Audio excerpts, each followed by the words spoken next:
Saya to the point aja nggak apa-apa ya. Silakan.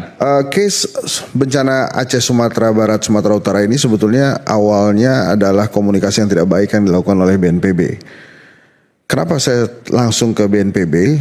Catatan saya yang pertama ada delay informasi dari terjadinya bencana 24 November.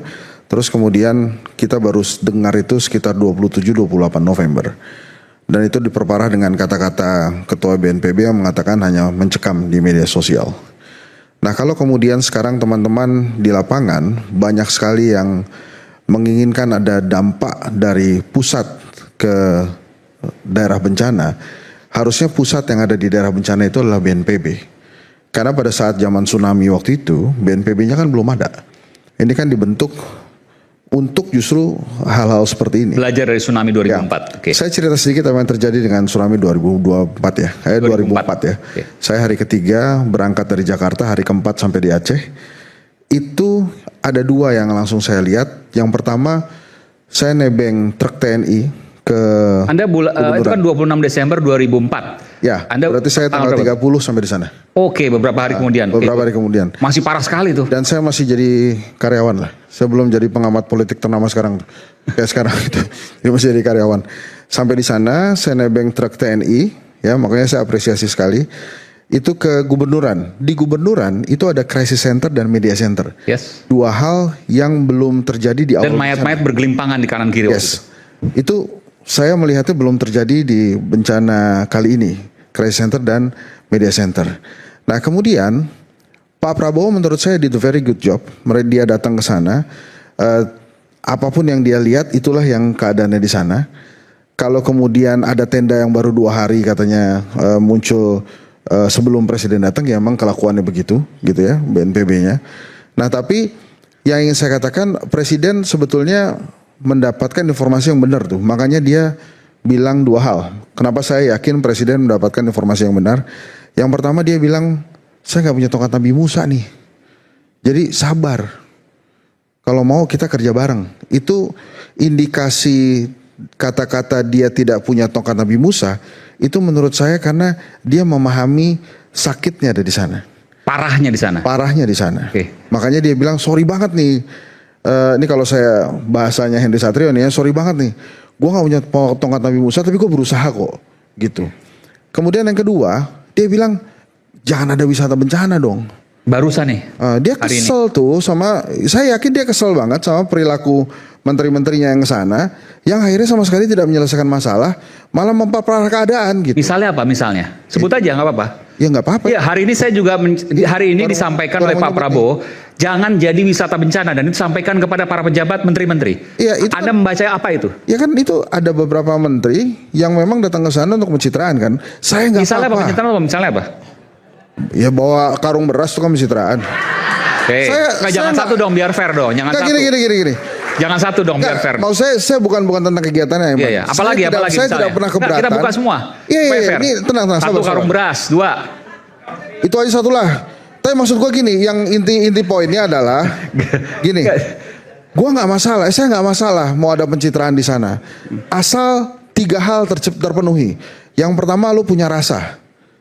Pakai rasa empati dong. Boleh kok pencitraan boleh. Yang kemudian sincere, tulus lah. Jadi kalau angkat beras, ngangkatnya rame-rame gitu. Jadi nggak kelihatan pencitraannya.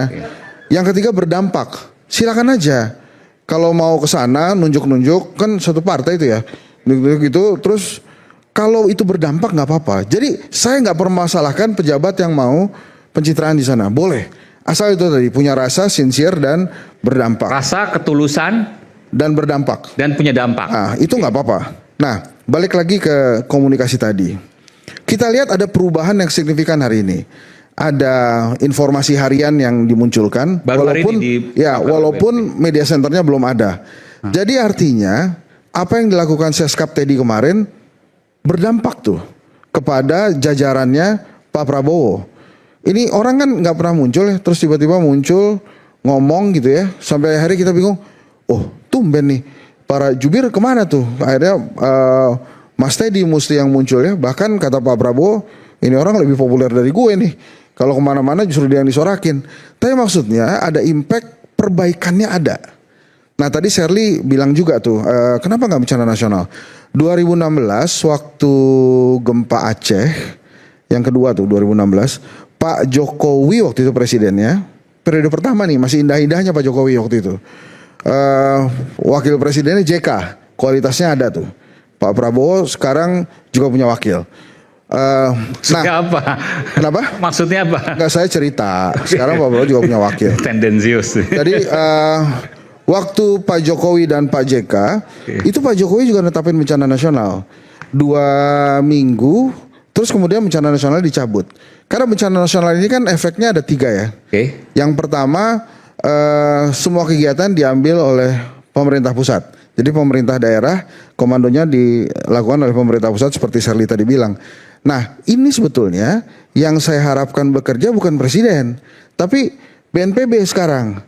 Waktu itu, waktu tsunami, SBY berkantor di Aceh, yang di Jakarta Yusuf Kala. Tapi sekarang kan udah ada BNPB, harusnya BNPB yang mengambil komando itu. Sekarang komando terdepannya ada di TNI Polri.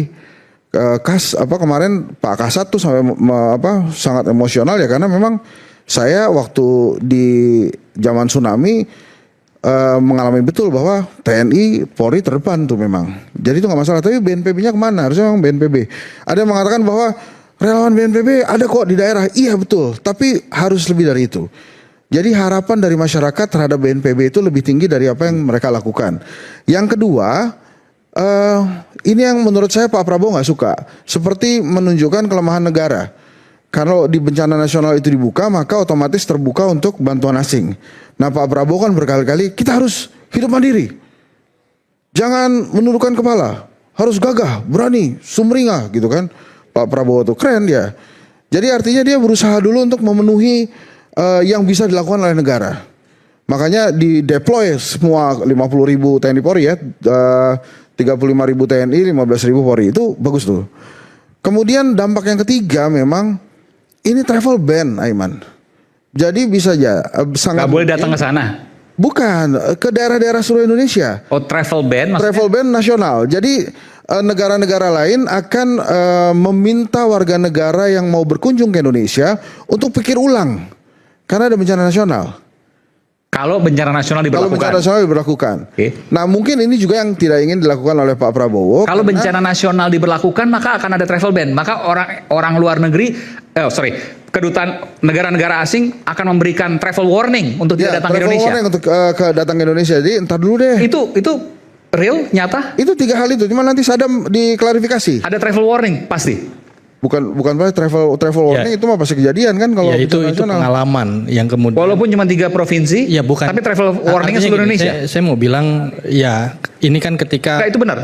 Pertanyaan saya sederhana. Diksi, saya mau sampaikan dulu. Diksi bencana nasional ketika kemudian dari asing itu kemudian ingin datang ke Indonesia, ini kan bahasa diksi bencana nasional ini kan nasional semuanya. Apakah saya mau bertanya sedikit saja misalkan, apakah orang asing itu memahami lokasi Sumatera? Ya gampang, sekarang lihat peta gampang. Betul. Google Maps segala macam gampang lah. Tapi ketika ini bicara nasional itu kemudian ada pertanyaannya apakah pernah terjadi sebelumnya itu deh. Kita bicara soal track record sebelumnya. Lu jawab aja. Emang bener gitu. Iya, apa contohnya? Misalnya waktu Aceh, waktu apa? Terus kemudian ada travel warning. Saya mau bilang dulu begini Bang, ada data empirik sebelumnya nggak ketika ada pemberlakuan bencana nasional maka ada travel warning? Iya, kalau terkait dengan travel warning. Bukan, ada pertanyaan itu ada. Apanya? Kalau diberlakukan bencana nasional maka muncul travel warning dari negara-negara asing. Bukan dari negara-negara asing ya, tapi kemudian ini yang disampaikan ini resikonya ini kan ini kondisinya ada siklon tropis. Nah, saya mau bilang siklon tropis. Kalau siklon tropis nggak tergantung bencana nasional apa enggak kan? Siklon tropis nggak datang kalau ada bencana nasional. Oke. Siklon tropis itu posisinya itu udah mulai banyak semuanya. Bukan, pertanyaan saya tadi Anda katakan kalau seandainya ini jangan. Ini benar nih. Kalau ada status bencana nasional, maka akan ada travel warning. Negara-negara lain akan memberikan travel warning ke Indonesia, ke warga negaranya yang mau berkunjung ke Indonesia secara umum, secara nasional, secara umum. Jadi bukan. Pertanyaan saya sederhana, pernahkah itu terjadi sebelumnya? Misalnya waktu Aceh. Di Aceh ya travel 2004. warning. Terus kalau nggak salah waktu gempa Aceh juga travel warning tuh. Sayangnya udah almarhum tuh Pak Sutoyo tuh. Dia ngerti banget tuh. si jagoan BMKG kita tuh. Jadi maksud saya 3 hal itu tuh ada tuh pada saat bencana nasional ditetapkan oleh Indonesia. Nah, Pak Prabowo dengan paradoks Indonesianya itu dia berusaha untuk membuat kita tangani dulu gitu. Memang kondisinya luar biasa masif. Kondisinya luar biasa masif. Makanya menurut saya sih Aiman sekarang ini kan seperti ada persaingan antara negara dengan perorangan individu nih, tokoh-tokoh, influencer gitu ya. Sebetulnya sih nggak bisa kita ngalahin negara gitu. Karena ini kan pertandingannya pertandingan maraton nih. Ini lama nih. Ini bakal lama. Setelah ini kan ada BRR harusnya dibentuk tuh. Tapi saya nggak tahu sih nanti Pak Prabowo bentuk atau tidak. Ya, tapi harusnya sih dibentuk. Karena ini maraton. Tokoh-tokoh yang ada sekarang, Shirley misalnya, atau saya menggalang dari lewat IKA Vkom Unpad dan lain-lain. Itu ya jaraknya itu sprint aja. Sebentar tuh, seret gitu. Tapi kalau pemerintah nih pasti maraton gitu. Jadi maksud saya ya memang kita harus bahu-membahu membangun ini. Aiman, saya korban banjir pernah. Jadi kalau Bapak Ibu sekalian di sini belum pernah jadi korban banjir, saya cerita nih. Banjir itu kalau udah surut, kita belum tentu bisa masuk rumah. Ya. Kenapa? Lumpur. Lumpurnya ada di dalam rumah. Lo mesti angkat dulu itu pintu, baru kita masuk. Terus kalau kita udah masuk, emang bisa kita benerin bersihin lumpurnya? Belum bisa. Kita butuh air. Nah, pompanya mati. Jadi ribet tuh memang kalau banjir. Itu baru banjir. Ini Baru banjir lumpur. Ini banjir lumpur yang gede banget gitu. Iya. Jadi maksud saya, Mas Aiman dan teman-teman rakyat bersuara, memang kita harus bantu pemerintah. Jadi kalau kemudian Pertanyaannya, pemerintah mampu untuk kemudian maraton ini? ya harus mampu lah. Kan mereka kekuatannya Nah, banyak. karena gini, pemikiran sederhana dari apa yang kemudian disampaikan masukan ke pemerintah adalah pemerintah kerja keras iya, Ya, luar biasa iya, 24 jam iya, Ini, Mas, tapi iya, gitu. tapi percepatannya iya.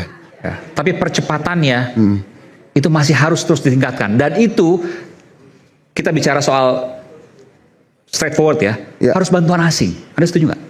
Kalau saya terserah pemerintah. Kenapa? 2 hal nih. Ini Kenapa? bicara soal korban, Iya. Saya ngerti ya. bicara soal percepatan loh, Gini, yang pertama bicara soal Aiman, waktu loh. saya belum pernah ke sana. Yang kedua, saya percaya negara sudah melakukan yang terbaik yang biasa Pasti, dia lakukan. betul, saya sepakat itu. Kemudian, kalau negara mempertimbangkan apakah harus ada bantuan nasional atau tidak, menurut saya itu kewajiban negara menentukan itu. Kalau menurut saya pribadi, dengan apa yang dilakukan oleh pemerintah, kemudian warga negara, saya lebih memutuskan untuk menunggu aja apa yang dilakukan oleh pemerintah. Karena begini, saya yakin mereka juga pusing gitu. Apa yang harus dilakukan sekarang tuh mereka juga pelan-pelan perbaiki. Mereka itu siapa? Ya pemerintah, Yang di sana atau di pusat? di pusat dan di sana, sama-sama pusing itu. Anda yakin pusing itu? Lah iyalah, masa ketawa-ketawa kan enggak? Makanya kemarin waktu Teddy Pras kumpul itu kan pada Iya. mukanya serius semua tuh. Minta dihargai Pusingnya apa kan. maksudnya? Anda harus jabarkan. Pusingnya gimana? Aiman, Apa yang Anda bayangkan ya? Apa yang Anda bayangkan? kayu di mana-mana. Oke. Korban di mana-mana. Nah, ini kan Lumpur pusing belum pasti beres. ya, semua pusing. Tapi prioritas apa yang mungkin mereka punya kendala paling berat? Satu, menemukan jumlah korban yang hilang. Oke, itu yang pertama. Itu yang pertama. Kemudian yang kedua, kalau udah ketemu itu harus dibikin sehat. Oke. Nah, yang Masih ketiga, hidup, ya. baru kemudian humanitarian aid itu masuk tuh. Termasuk sembako dan lain-lain. Setelah itu BRR-nya. Itu rumah kan hilang tuh. Yes. Kampung hilang 4 kata Pak Mualim ya. Itu kan harus dibangun tuh. Sekolah, rumah sakit terus dibangun. Makanya trauma Nah, itulah healing. pertanyaan kenapa. Kemudian ini bukan pendapat saya, tapi kemudian apa yang kemudian disampaikan. Kalau Kenapa nggak kemudian tsunami percepatan kemarin- itu dilakukan, dan percepatan itu butuh kemudian bantuan asing, itu kemudian disampaikan, disuarakan. Ya kalau menurut saya sih Bentar, kalau memang dibutuhkan seperti oke itu, apakah aja. seperti itu, Mbak Shirley? Singkat saja. Ya, Betul seperti itu. Iya. Jadi Anda melihat percepatan yang bermasalah. percepatan, ketepatan, kemasifan. Oke, silakan. Cocok. Iya, solusinya apa? Nah kalau memang begitu kan begini sekarang. Kan kita mau ini kan seperti Solusinya apa? Mas Aiman kan pengen maksa ke negara, udah dong buka Bukan, bantuan asing. ini logika yang kemudian disampaikan. Lah sekarang pemerintahnya masih bilang mampu. Kok kita paksa-paksa supaya buka bantuan asing? Menurut Anda faktanya mampu? Kalau menurut saya kan mereka masih bilang mereka mampu. Ya udah. Saya nggak Nah, tanya mereka. Menurut Anda, kok Anda hati-hati banget sih ngomongnya? Enggak, menurut gue sih mampu. Mampu, oke. Nah ini oke. Gini. Oke, indikatornya adalah Listrik nyala di Banda Aceh sih udah. Banda Aceh. Ya. Banda Aceh kan nggak Itu akan. ya.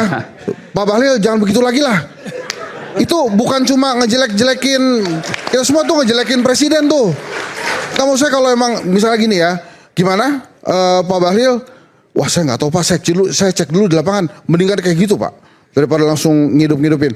Nih Mas Aiman ya, menurut saya pemerintah akan berteriak pada waktunya, pada saat dia bilang nggak mampu. Tapi kalau sekarang dia bilang Mana mampu, mungkin nggak bilang nggak mampu? lah makanya kan saya percaya dong. Masa kita mesti nggak percaya sama pemerintah? Dia bilang kan mampu, ya udah kita buktiin aja. Masa kita belum udah nggak percaya, gua nggak percaya lo mampu, kan nggak bisa begitu. Belum sudah tidak percaya. Silakan, Mbak Arsyerli.